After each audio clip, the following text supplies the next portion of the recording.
Hello, people of Magna Europa. Welcome back to the server's only broadcasted news service, RAM News. Yesterday's broadcast seems to have caused a bit of controversy, as the Red States weren't very pleased about my statements about their ideology. Now, I of course understand why a head of state would feel attacked personally by me pointing out the inherent flaws of their ideology and practice. I can't particularly say I apologize. Here is my reasoning. I was never talking about the leaders themselves, right? Not once did I even mention a nation's head of state, except for in congratulating the Flemish in establishing their state. In fact, I then, later in the broadcast, commended Yugoslavian diplomats for creating a peaceful union in Southern Europe. My quarrels are not with the people under the system, but the system itself. As well as stating I am attacking them, Istria pointed out that my claims of economic repression and regression were baseless. Well then, allow me to point out cold hard facts with a sarcastic attitude to show my disdain for the system you are living under. Istria, while attempting to debate my points, outright stated they would steal the resources of those who produce excess resources and distribute it however the leader sees fit. And yet, they claim that that's not oppressive at all. See, it's not even really a problem, however, as there is only one active member. I haven't even seen the leader of Flanders on. However, I will admit, Yugoslavia is doing quite well and has managed a fairly free society in the Balkan lands. Perhaps it'd be for the best of everyone if Istria were to be administered from Belgrade, if you understand exactly what I'm saying.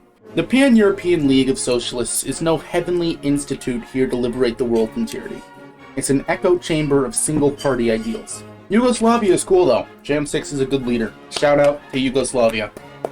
Paving the way.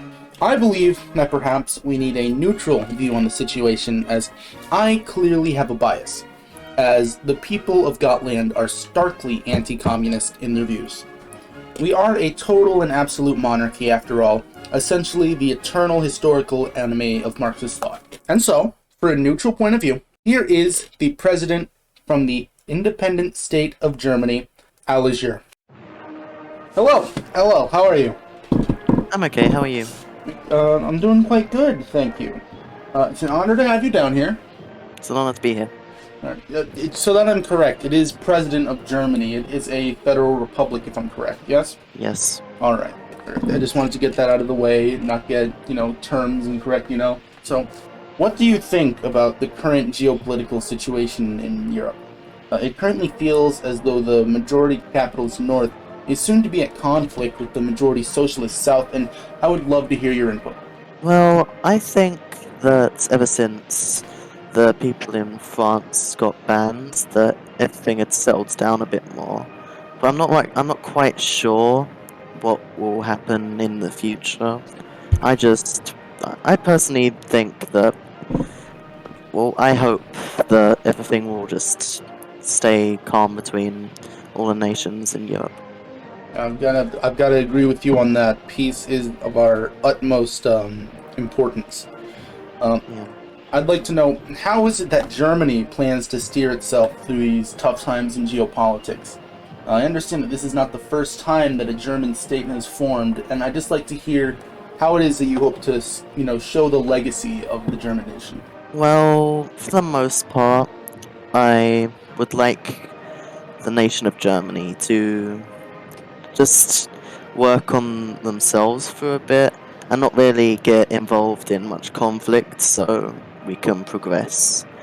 And we also look forward to forging alliances with other nations in Europe, and we just hope that we can just be the best we can to ourselves and to the other nations. You know what? I'm going to have to say that's a very respectable goal, Yeah.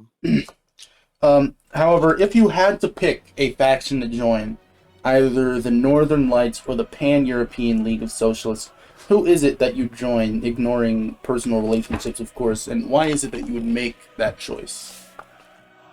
Well, I only really know about the Northern Lights, so I guess I'd have to pick that. But not just because of that, but because I know that there's not really anything bad about it. It's just like a group of nations looking out for each other, and I just think that's quite good. Yeah, yeah. There's no ideological bounds, you know? Yeah. Now, if you could say one thing to the leaders of each alliance, what would you say to them? I would say we're all in this together, that we shouldn't have to fight. Alright. Thank you very much for coming down here tonight, and I hope to have you back here soon enough. Alright, it's been a pleasure to be here. Alright, thank you very much, man. To wrap up tonight's broadcast, here's a quick recap of everything else that's happened. The Anarchate has been established in Transylvania, I think. Probably. Estonia is considering revoking their no stealing from chests rule, as the rich in their country apparently have too many chests. I'm not sure how that works, but you guys do you. Northern Europe is recovering well from the French invasion. Byzantium is attempting to join the Pan-European League of Socialists. The Free City of Danzig has been approved for settlement by Adam 4202. Infrastructure in Gotland is going fantastically. Byzantium has claimed a border with Anatolia, with intent to annex the old city of Constantinople. However, staff have actually reset claims, so that might not even still be accurate. I know that Germany and Big Cube were deleted, so Steve is going to probably yell at me for that once this news is over. Ukraine has started constructing the first churches on the server. However, Ukraine is currently in the middle of a mass exodus to Slovakia. I don't know why this is happening literally as I record this, but there may not even be a Ukrainian state at the end of this news broadcast. And, to finish it off, Koisov won't stop posting about shrimp. He just really likes them. He's going to start his own shrimp farm. He said he was going to make, there's going to be snails and some crabs in there as well. So go wish Koisov some luck on his farm. Today's broadcast was not as long as some others. However, I personally believe that's a good thing, as that means politics have calmed down a bit from the past week. We'd like to thank you all very much for watching, and we shall see you tomorrow. Thank you for watching. Goodbye.